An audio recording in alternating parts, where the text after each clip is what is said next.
Nigerian TV. Welcome to Nigerian TV News Update for the week. I am Umaru Latifa.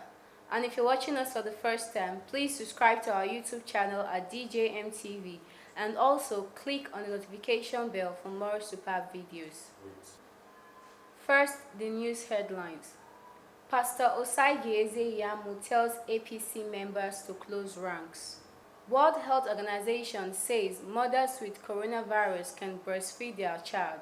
Nigeria to distribute 11,000 megawatt power by 2023 with Siemens agreement.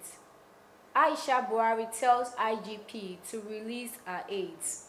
The ghost of June 12 will continue to hunt perpetrators until Nigeria is transformed, says Asiwaju Ajanaku. Now the news in details. Following the screening report of the All Progressive Congress (APC) for Edo State governorship primary election, Pastor Ize Iyamu ensures electoral victory by urging members of the party to close ranks. Recall that while Ize Iyamu scaled through, the Professor Jonathan Ayuba-led screening committee disqualified the incumbent governor, Mr. Godwin Obaseki, as well as Engineer Chris Ogenwoyi and Matthew Duoriekeme. In his reaction, Pastor Ize Iyamu, in a statement by his campaign organization, Director of Communication and Media, Mr. John Mayaki, said, "I wish to send my deepest gratitude to all the members of our great party, the All Progressive Congress, for joyful cooperation that led seamless but true screening exercise. The progress made today by completing this exercise reveals the true spirit and character of our party premised on a bold insistence on fairness, accountability, and transparency.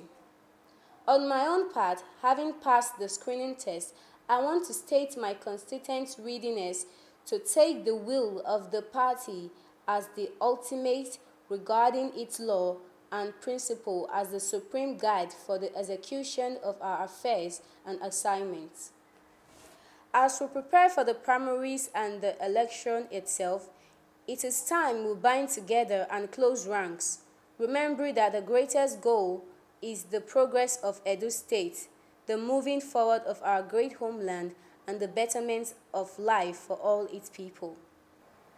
The fear of a second coronavirus infection shut 6 major food markets in Beijing, China, while India records daily increases and half a dozen of U.S.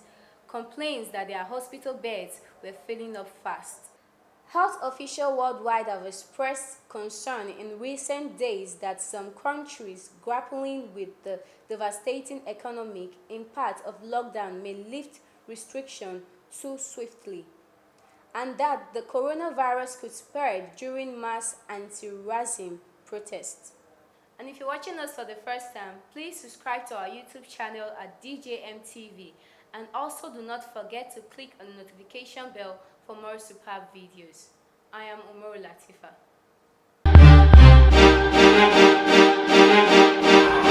DJN TV.